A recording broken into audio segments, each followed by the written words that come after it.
Very lovely results today. Another very enjoyable afternoon.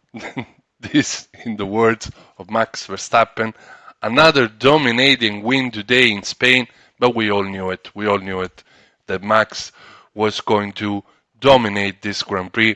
I didn't even want to do a pre-race prediction this time around because I knew it was 99.9% given that Max will win at this race because Barcelona, as we said, it suits so well the Red Bull characteristics, and already by Friday, by the showing in free practice, we knew that this would be a Red Bull weekend. What we didn't know was the Mercedes pace. Unbelievable stuff from Mercedes to finish in P2 and P3 with Hamilton and Russell respectively. I mean, great stuff from Mercedes. Now we are seeing the true potential of this new spec car, this B car, let's call it like that, because in Monaco is an outlier track. It wasn't really possible to show the real performance of this new car with the new side pod, new floors, and a lot of stuff we already covered in a video earlier, a couple of weeks ago, about the Mercedes upgrades. So let's look at the numbers here. Let's crunch some numbers. First of all, we have the results. Yeah, here we are. We have Max Verstappen in first position, of course, 1 hour 27 minutes 57 seconds to accomplish 66 laps. The Mercedes behind was 24 seconds, the first Mercedes of Lewis Hamilton. So it's good to see that we have, it's good for Mercedes, that they could finish in P2 and P3, but the gap, it's still quite, it's still quite big. I mean, considering that probably Verstappen wasn't really pushing out in front at the end. But still, the Mercedes pace, it's really good because Sergio Perez, as you see, ended in P4. Exceptional race for Perez as well to climb from P11 to P4. But at the end, he could not make up ground, to overtake Russell and claim a podium. So that means that also the Mercedes has a very good pace. So we have Hamilton in second, Russell in third, and then Sergio Perez in fourth position, 35 seconds behind leader Verstappen. Then we have Carlos Sainz in fifth, 45 seconds behind the leader. Wow. Sainz had a very good start. He was almost trying to overtake on the outside Verstappen in turn one, but Verstappen just shut the door and never looked back. And then after a couple laps, actually, Sainz started to lose performance in his tires and he lost position to the drivers coming from behind. So not much to do for Ferrari, unfortunately. And P5, it's still a good result considering that the car, it's really not performing well. It's not kind on its tires. So that's the way it is. The big surprise and the big shock, if we can say it today, it's the Aston Martin, because this is the first time in 7 races, that Aston Martin fails to finish in the top 4. And especially Alonso didn't have a very good race today. He finished in P7 behind his teammate Lance Stroll in P6. Lance Stroll today just woke up and said, you know what, I'm going to do my best race of the season now in front of the Spanish tifosi, Spanish fans, that they are all expecting their home hero Alonso to do well. And instead, Lance Stroll performed better than Fernando Alonso. They have both finished over a minute behind Verstappen, so this is not looking good. I mean, I hope probably this was an offset race for Aston Martin, but it's not really good. After the great podium in Monaco, Esteban Ocon finished only in P8, but still a good showing for him and Alpine. And considering that also his teammate Pierre Gasly finished in the top 10 in P10. Unbelievable stuff from Guan Yu Zhou to finish in P9. I didn't see that coming, to be honest with you. I didn't see Guan Yu Zhou doing that. I was probably expecting more the Haas of Hülkenberg, to keep the promises, the good promises of the weekend in qualifying on Saturday. But that didn't come true. And then in 11th position, we have Charles Leclerc. He tried from the pit lane. He started from the pit lane because this morning they had to change a bit of things from the rear end of his car. So instead of P19, they decided to start. They let him start from the pit lane and change this component. So it was a good idea, considering they were P19 anyway. And he could only manage P11. 17.4 seconds. Dear, dear. Yuki consistency. Yuki Tsunoda finished in P12, and he was by lap 50 was still in the top 10, but then he lost ground, and so he finished outside of the top 10. Poor thing for Yuki. Oscar Piastri, who also started P10, finished in P13, 1 lap behind leader Verstappen.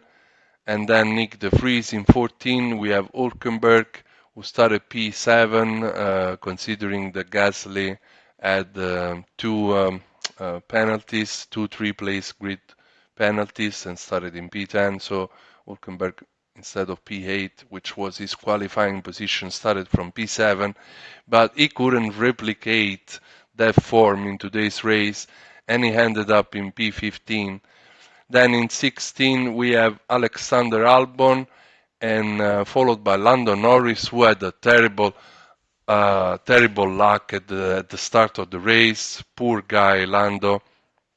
I mean, we're gonna go just a bit. We're gonna talk about it in a bit. We have Magnussen in 18, then Bottas in 19. A bit of a lonely race for Valtteri behind, and then in last position we have Logan Sargent. I mean, now let's look a little bit about the race and stuff. What's going on here? Yes, we have a bit of slides. So we said it was Verstappen 5th win of the season. This is the 3rd time that Verstappen wins in Barcelona, and it's also the first time. Well, it's the first time that he takes pole position here. I wrote some stuff, as you can see. I took my notes during the race, and let's say it was a total domination by Verstappen. He also accomplished a Grand Slam, or a Grand Chelem, if you like, which means that he has put it on pole, has won the race, and he has led every single laps. So, great stuff. Bravo, Max. Unbelievable. You have to cherish, for this driver. You have to cherish for driver like Max, even though for other fans, for instance, I'm a Ferrari fan, but I'm a true lover of the sport. So I can always appreciate the brilliance of a driver to dominate, to become one with this car and dominate every single race. You have to cherish that, because we are witnessing greatness, as we did, as it happened with Lewis in his glory days in the Mercedes, and who knows if those glory days are ending or they will be coming back, because Mercedes, as we said, they are looking good. So considering they will have more wind tunnel compared to Red Bull, they can keep on improving. But to be honest with you, I think that this Red Bull is a spaceship, and it's going to be, and they also have, Christian Horner said that they will have upgrades coming later on in the season. So even though they have less wind tunnel time, I guess it will be pretty difficult for anyone to get near, in order to fight for wins. I mean, it's unlikely at this point. Let's see. Verstappen now it's 52 points ahead of Perez in the standings. Where are the standings? let's look at the standings. We want to look at the standings. We have Verstappen in first position, of course, with 170 points. It's already 53 points. Excusez-moi. 53 points ahead of the Mexican in P2. That is a lot. It's basically two races that Verstappen could just go on holiday, and considering Perez will win those and put it two fastest lap, he will still not be able to overtake Verstappen in the standings. Fernando Alonso, 99 points, it's 71 points behind from Verstappen. So as you see, Verstappen is charging away from the pack, and the battle is just from P2 onward, because Nando is only 18 points behind Perez. He has lost some grounds today, that's true, but 18 points is achievable in a few races, so the battle for P2, it's very interesting, and in this battle it's starting to join in also Lewis Hamilton. Is on 87 points. Of course, it's a lot more far away. It's 30 points behind Perez in fourth position, but still we know that Lewis is a fighter. Lewis can always come back, so never underestimate a top dog like Lewis. Okay, George Russell is in fifth position with 65 points. Then we have Sainz for Ferrari in sixth with 58 points, and Charles Leclerc in seventh with 42 points. Leclerc today outside of the points. Then we have Lance Stroll with the other Aston Martin in eighth position with 35 points. Esteban Ocon is doing pretty well, and it's showing. It's in ninth position with 25 points.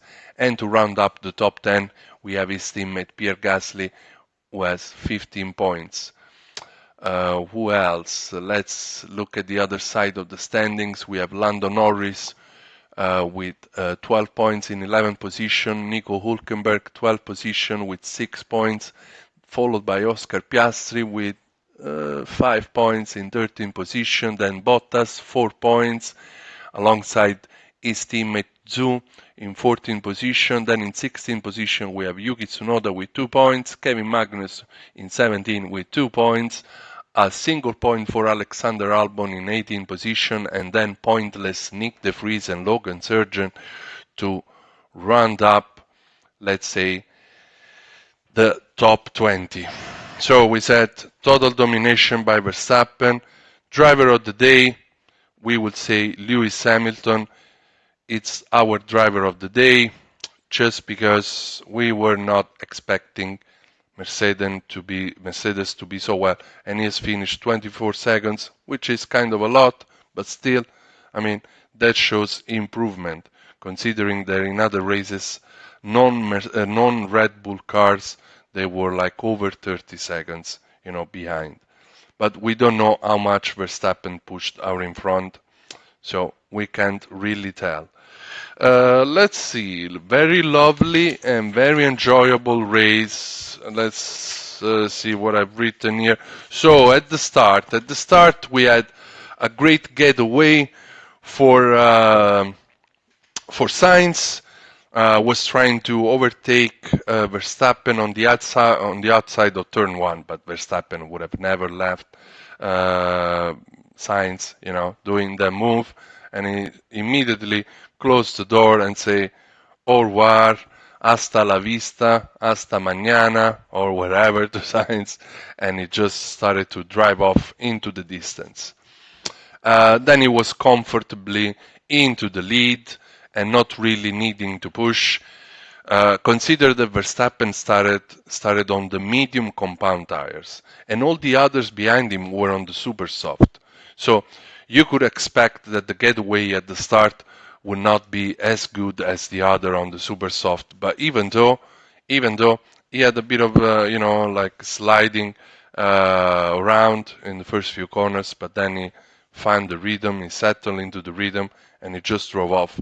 And the others with super soft could not gain lap time on him. So this is just to, for you to realize how dominant, how good the Red Bull is. Hamilton instead was lucky at the start after a collision with Norris at turn 1. The big loser from that collision unfortunately was Lando. Lando, we love you. We know that you deserve a lot better, a lot more. And I'm really sorry for Lando because I was hoping for him to have a great result today. He really needed, McLaren really needs a good result, and it's a real pity. Hamilton seems to have a certain type of luck, with this situation. It's not the first time that Hamilton, when colliding with someone, it's able to keep on going and managing, to keep his position. So it's like there is a bit of, you can say it's 50-50. It's a bit of luck, and it's also probably good construction working from Mercedes, we have to say, because they built a very strong car, you know. Sainz, we said, he's had an excellent start, but lost position to Hamilton, probably due to tire degradation. It's not probably, it's because of that. We know Ferrari are not kind on their tires, and it's confirmed by the fact that Leclerc started on the hard compound tires from the back. He switched to super soft by lap 17. I mean, if you start on the hard compound tires and you start from the back, you do that because you want to try and go long, longer at least than those starting on the medium compound tires, and especially those starting on the super soft compound tires. Instead, Leclerc pitted before those guys that started on the super soft compound tires, even his teammate. Unbelievable. And even on the super soft, he could not make any progress, and he switched back to the hard tires by lap 40, but still struggling in P14, and then he ended up in P11. I mean, a race to forget for Charles, another race to forget, unfortunately. And our heart here, our Ferrari tifosi heart, it's really sad. Let's put it like that. Mercedes race pace looking good. We said with both the cars, running comfortably in the top 4 for pretty much the whole race. Great stuff from Russell, starting from P12 and ending up on the podium. So we have to say that Mercedes, they have shown their car today. They were probably sandbagging on Friday. They were sandbagging a lot because they were both outside of the top 10 more or less. So, but we know the Mercedes, they do this kind of tricks. They've done it, in the past. Or it can also be that they were simply trying different setups, considering that this is the first proper track that we are racing since they brought all these upgrades. Because as we said before, Monaco, it's not really the typical track that you will find on the calendar. Then on lap 35, Russell overtook Sainz. It was a great move from him, and he was also asking the engineer, because the engineer said, "Oh, good move." And he said, "Oh, only a great move." He was expecting, some extra compliment, George Russell. Then on lap 44, we had Verstappen was struggling, at least on the radio, in his team radio. He said he was struggling a little bit with the hard tires, and he said they didn't have grip. He was sliding everywhere, but probably who knows if it's it was to trick the Mercedes behind. But I don't think he really needed to. Verstappen seemed to be pretty calm, on the radio. He was confident. I mean, you could see it from the get-go when he was preparing to jump in the car. You see drivers, when they feel tensed, when they feel the pressure. And Max didn't look like having any of that, none of that. He was just chatting with his engineer, Giampiero Lambiase. He was chatting, with his crew, like putting on a smile, a joke probably. He was relaxed. He knew that this was going to be a walk in the park, and so he did it. Mercedes, we said, great pace on the medium tires when they switched to mediums, with both cars in P2 and P3. Then,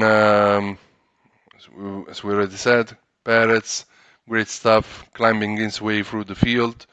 On lap 46, he was in P4, 35 seconds off the lead, and he remained that, even though he switched to the super soft tires at the end. But they all switched after lap 50 something. They all, the top four, they all switched to the super soft tires, and so the gap pretty much remained the same. Lap 47, Russell pitted for super soft. And what else? We said that Haas have failed to keep on the good promises, the good showing in quali with Hülkenberg. An offset race for Aston Martin. And Yuki was in the top 10. Also, he finished in P12 at the end of the race. Good performance for Guan Yu Zhou. Then on lap 51, Perez pitted for super soft. I'm going to read this, guys, because I've ruined my race, my watching race, to write this thing down. So I'm going to read it. So in lap 51, Perez pitted for super soft. He exited in P5 behind Sainz. Then on lap 52, that was a great moment. Where is the moment? I want to witness the moment. Where is it? I guess it was here. What is the moment? This was the moment. Elbows out on the start-finish straight between Esteban Ocon and Fernando Alonso. We had a nice moment there with Fernando overtaking on the right side Esteban, and Ocon, he really closed the door, was really pushing him wide, and probably, I don't know if he has moved twice, but he moved too late. Esteban moved too late there. They have a thing, these two guys. And it's also, it probably was a little bit useless risk that he took by pushing him wide. But it was spectacular. It was spectacular to watch, and we were happy with that move. Thank you to the two of them to putting on a nice show. Then on lap 52, as we said, Hamilton speeded for the super soft tire, and the following lap, Verstappen speeded as well for the super soft, just took over Hamilton move. And then on lap 53, Perez overtook Sainz and went to P4 again. And then Ferrari lacking pace on any tires compound. This is it. I guess this is pretty much it for today. These are all the news.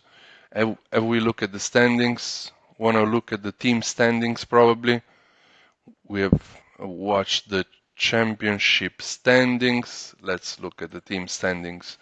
And we wrap this off. We have Red Bull in first position with 287 points. Holy moly, it's almost double than second place Mercedes with 152. We've said today Aston Martin, they've lost some ground. They were P2 before starting this race, and now they are in P3 with 134 points. Ferrari following behind, almost a third. Wow, a third of the points. It's 100 points in fourth position. Alpine 40 points in fifth position. Then we have McLaren in P6 with 17. Haas in seventh position with 8 points, together alongside Alfa Romeo with 8 points. And then in ninth position we have Alfa Tauri with 2 points and a single point for Williams in the back. Guys, I guess this has been a telling race, I would say. We have witnessed Red Bull superior pace and dominance. We are witnessing Max Verstappen at his very best. And when I hear Christian Horner, in the interviews, what he says about the situation, about him, Max, and Perez, it reminds me a lot of the time when they had, Sebastian Vettel and Mark Webber. I had and I have a huge respect for Mark Webber. I guess he was a great driver. I don't want to compare now the pairs, but it's a little bit similar because on his day, Mark, it was just unreachable for Seb. And we've seen a couple races where Webber really had the upper hand on Seb, but most of the times, more often than not, it was Sebastian who was always dominating at every track, every pole position, every race, and so on. And you could see by the fact that when the duo were together, Seb has won like 39 races for Red Bull, while Webber has won like 11 races. So you can see where the pendulum, swings. And with Perez and Max, it's even a little bigger if you think about it, because up to now, um, well, Webber and Vettel, they've stayed more years together, and Max is in Red Bull for a longer time compared to Sebastian Vettel now, but still, he has accomplished like 40 race wins, which most of those wins have come.